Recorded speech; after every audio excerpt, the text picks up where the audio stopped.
தமிழ் உறவுகள் அனைவரையும் நம்பிக்கை குரல் சேனலுக்கு அன்புடன் வரவேற்கிறேன். இன்றைக்கி நம்ம வேலைவாய்ப்பு செய்தியில் 10, 12வது படித்தவர்களுக்கு இந்திய விமான நிலையத்தில் உள்ள 1446 காலி பணியிடங்கள் பற்றி தான் நம்ம பார்க்க போகிறோம். வாங்க வீடியோக்குள்ளே போகலாம். அதாவது 10, 12வது முடித்திருந்தாலே போது இந்திய விமான நிலையத்தில் 1446 காலி பணியிடங்கள் கொடுத்துருக்காங்க. அதாவது இந்திரா காந்தி சர்வதேச விமான சேவைகள்லேருந்து கொடுத்துருக்கக்கூடிய இந்த வேலைவாய்ப்பு பார்த்திங்கன்னா ஏர்போர்ட் கிரவுண்ட் ஸ்டாப் மற்றும் லோடர்ஸ் 2 பதவிகளுக்கு தகுதியான நபர்களிலிருந்து விண்ணப்பங்கள் வரவேற்கப்படுகிறது. அது மட்டும் இல்லைங்க, இந்த ஜாபுக்கு என்ன கல்வி தகுதி, சம்பளம் என்னங்கிறத பார்க்கலாம். ஓகே, காலி பணியிடங்கள் பார்த்திங்கன்னா 1446 இந்தியா முழுவதும் போஸ்டிங் சொல்லியிருக்காங்க. ஸ்டார்டிங் டேட் 10/7/2025 21/9/2025 இன்னும் 2 நாள் தான் இருக்குது நம்ம இதை அப்ளை பண்ணுறதுக்கு. பதவி பார்த்திங்கன்னா ஏர்போர்ட் கிரவுண்ட் ஸ்டாப் கொடுத்துருக்காங்க. இது மேல் அண்டு ஃபீமேல், இது 2 பேருமே நம்ம அப்ளை பண்ணிக்கலாம். சம்பளம் பார்த்திங்கன்னா 25,000 35,000 வரைக்கும் கொடுத்துருக்காங்க. காலி பணியிடங்கள் 1017. கல்வி தகுதி பார்த்திங்கன்னா 12ஆம் வகுப்பு தேர்ச்சி பெற்றிருக்கணும். அது 2வது பார்த்திங்கன்னா லோடர்ஸ் மேல் கேண்டிடேட் மட்டும்தான் அப்ளை பண்ண முடியும். காலி பணியிடங்கள் 429. 10ஆம் வகுப்பு தேர்ச்சி பெற்றிருக்கணும்னு சொல்லியிருக்காங்க.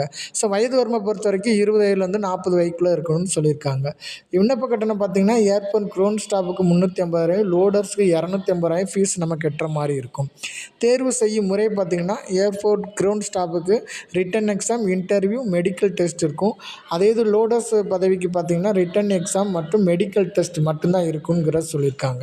ஓகே, முக்கியமான டேட்டு நம்ம சொல்லிட்டாங்க. அதாவது 10/7/2025 கொடுத்துட்டாங்க.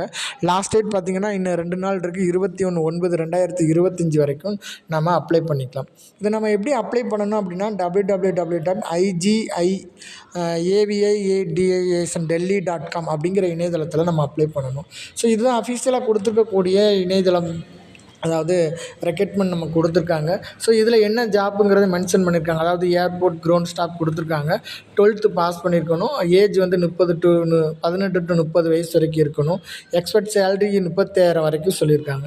அதே இது லோடர்ஸ் பார்த்திங்க அப்படின்னா 10th பாஸ் பண்ணியிருந்தாலே போதும். இதுக்கான எலிஜிபிலிட்டி க்ரிட்டீரியாலாம் நமக்கு கொடுத்துருக்காங்க. எக்ஸாமினேஷனை பொறுத்த வரைக்கும் ரிட்டன் எக்ஸாம் 4 டைப்பில் இருக்காங்க. அதாவது general awareness, aptitude and reasoning, English knowledge அல்லது ஏவியேஷன் நாலேஜ் கொடுத்துருக்காங்க. ஈச் அண்ட் எவ்ரி சிலபஸ்லேயும் 25 கொஸ்டின் கேட்பாங்க. ஓவரால் பார்த்திங்கன்னா 100 மார்க் கொடுத்துருக்காங்க. மொத்தமாக எக்ஸாமினேஷன் பார்த்திங்க அப்படின்னா 90 மினிட்ஸ் வரைக்கும் இந்த எக்ஸாமினேஷன் கொடுப்போன்னு சொல்லியிருக்காங்க. இப்போ இந்த ஜென்ரல் அவேர்னஸ் பார்த்திங்க அப்படின்னா கரண்ட் அஃபேர்ஸ் அல்லது இப்போ உள்ள international airport related games and sports அல்லது கல்ச்சுரல் ஆஃப் இந்தியா இந்த மாதிரி ரிலேட்டடாக கேட்டிருப்பாங்க. ஆப்டிடியூட் ரீசனிங் கொஸ்டின்னு இதெல்லாம் பார்த்திங்கன்னா நம்ம கரெக்டாக பார்த்துட்டு நல்லது. சம் டீட்டெயில்ஸ் கொடுத்துருக்காங்க. அதாவது 100 ஆப்ஜெக்டிவ் டைப் கொஸ்டின் இருக்கும். இது ஈச் கொஸ்டினுக்கு 1 மார்க் ப்ரொவைட் பண்ணுவாங்க. அதே மாதிரி பார்த்திங்க அப்படின்னா இங்கிலீஷ் ஹிந்தியில் தான் இருக்கும் லாங்குவேஜ் பார்த்திங்கன்னா. நெகட்டிவ் மார்க் எதுவுமே கிடையாது. While filling out the online application, online filling பண்ணும்போது நம்ம சென்டரை கரெக்டாக பண்ணிக்கணும். இப்போ நமக்கு தமிழ்நாடை பொறுத்த வரைக்கும் சென்னை, மதுரை அப்படின்னு 2 சென்டர் கொடுத்துருக்காங்க. இதில் நமக்கு எந்த சென்டர் நமக்கு ரீசனபிளாக இருக்குமோ அதை நம்ம கிளிக் பண்ணிக்கணும். எப்படி அப்ளை பண்ணணும்னு கொடுத்துருக்காங்க. www.IGIAVIASandelhi.com அப்படிங்கிற வெப்சைட்டை நம்ம கிளிக் பண்ணணும். இதுதான் அஃபீஷியலாக கொடுக்கக்கூடிய வெப்சைட்டு. இதில் சம் இன்ஸ்ட்ரக்ஷன் கொடுத்துருக்காங்க. எப்போ நோட்டிஃபிகேஷன் வந்தது, ஸ்டார்டிங் டேட், எண்ட் டேட் கொடுத்துருக்காங்க. இந்த அப்ளிகேஷன் ஃபார்மில் நம்ம ஃபுல் நேமில் நம்மளோட நேமை டைப் பண்ணணும். அடுத்தது பார்த்திங்க அப்படின்னா ஃபாதர்ஸ் நேமில் நம்மளுடைய ஃபாதர் நேம் டைப் பண்ணுற மாதிரி இருக்கும். அடுத்த கட்டத்தில் கொடுத்துருக்காங்க. மதர் நேம், நம்மளுடைய மதர் நேம் என்னவோ அதை நம்ம ஃபில் பண்ண வேண்டியதாக இருக்கும். அதே மாதிரி அது கீழே டேட் ஆஃப் பர்த் மென்ஷன் பண்ணியிருக்காங்க. நேஷ்னாலிட்டியில் இந்தியன் அப்படின்னு நம்ம டைப் பண்ணுறோம். ஜெண்டரில் மேலா ஃபீமேலான்னு நம்ம சூஸ் பண்ணுறோம். அதே மாதிரி கேட்டகரி என்ன கம்யூனிட்டி அதை நம்ம சூஸ் பண்ணிக்கிறோம்.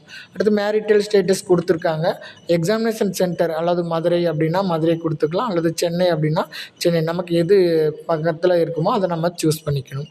அது கீழே பார்த்திங்கன்னா செகண்ட் ஸ்டேஜ் பார்த்திங்கன்னா கான்டாக்ட் இன்ஃபர்மேஷன், அதில் நம்மளுடைய ஆதார் கார்டில் உள்ள மாதிரி அட்ரஸ் நம்ம அடிக்கணும். Door number with street name, அடுத்து எந்த ஊர் நம்ம டைப் பண்ணுறோம், பின்கோடு டைப் பண்ணுறாங்க, ஸ்டேட் கொடுக்குறோம், தென் இமெயில் அட்ரஸ் கொடுக்குறோம், அதுக்கப்புறம் மொபைல் நம்பர், கான்டாக்ட் நம்பர் நம்ம கரெக்டாக பார்த்து டைப் பண்ணுற மாதிரி இருக்கும்.